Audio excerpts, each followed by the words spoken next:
Wow! So পরের সেগমেন্টে যাব। পরের সেগমেন্টে যাবার আগে আমার একটু জিজ্ঞাসা আছে। হুম, এই যে ছোটবেলায় তুমি যখন নজরুল সঙ্গীতে তালিম নিয়েছো মানে হুম, ছায়ানটে এবং অনেক জায়গায় তুমি গান করেছো।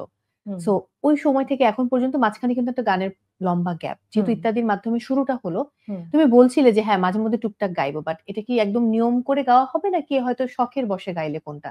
উম না আমার কাছে যদি মনে হয় যে ওরকম অপরচুনিটি আসছে প্লেব্যাক সিঙ্গার হিসেবে কেন না? বা আমি যদি মনে হয় যে না এই গানটা আমার আসছে। এখন আমার অভিনয় যেরকম প্রতিদিন আমার শুট থাকে, অবশ্যই গানের ব্যাপারটা ওরকম অত বেশি হবে না। বাট মাঝে মধ্যে যদি আমার ওরকম অপরচুনিটি আসে অবশ্যই করব। আর আসলে নজরুল সঙ্গীত দিয়ে উম শুরু আমি বলব না। আমার ১ম এ শুরু হয়েছিল কিন্তু পল্লীগীতি দিয়ে। আমি সব ও ধরনের আচ্ছা, গানই ওয়াও! শিখতাম। হু, হু। হ্যাঁ, তখন আমি হচ্ছে সাধনা মিত্র ম্যামের কাছে শিখতাম।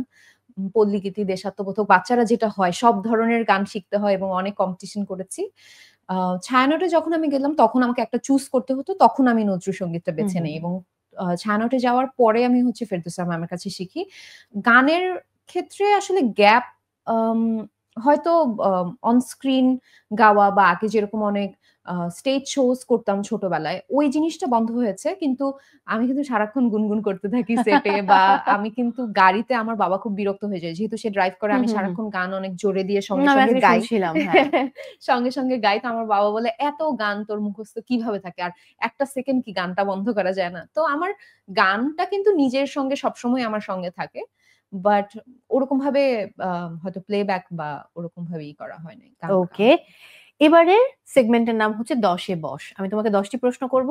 তুমি সবগুলোর মানে সত্য উত্তর দিলে সাহস করে। হুম। তুমি ১০ এ ১০ পেয়ে গেলে। আর কি, যদি না কি দাও, হবে? 10 এ 10 পেলে আমি কি কোনো উপহার পাবো? না, এমনি না। ভালোবাসা দেব, অনেক ভালোবাসা দেব। আচ্ছা। আর যদি না দিতে চাও কোন হুম, আনসার যে হ্যাঁ, এটা তুমি দিতে চাচ্ছ এবার না, হুম, সেক্ষেত্রে তুমি ১০ এ বস হচ্ছ। ওকে। ওকে? হুম। সো এটা খেলতে, খেলতে তোমাকে আসলে রুবিকস কিউবটা মেলাতে হবে। তোমার বা পাশে দেখো রাখা আছে। আমি এটা পারো না। খেলতে, খেলতে আমি না খেলতে, খেলতেও পারব না।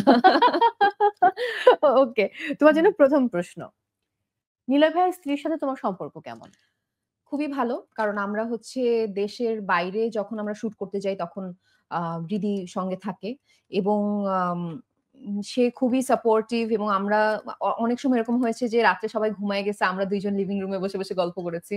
আম সো খুবই ভালো সম্পর্ক। আমার বার্থডে সময়ও সে এসেছে। আম সো ভালো। আমার সঙ্গে দেখা হলেই ভাল লাগে কথা বলতে, গল্প করতে। আচ্ছা, ওকে। আমাদের পরের অনেক প্রশ্ন। গল্প হয় হুম, নন হুম। স্টপ। ওয়াও! That's great. তোমার অভিনীত বর্তমানে যে নাটকগুলো রয়েছে, তুমি কি মনে করো নাটকগুলো কি মানসম্মত? আমার কাছে তো মানসম্মত মনে হয় দেখেই করি। হুম, মানসম্মত হুম। না মনে হলে করতাম না।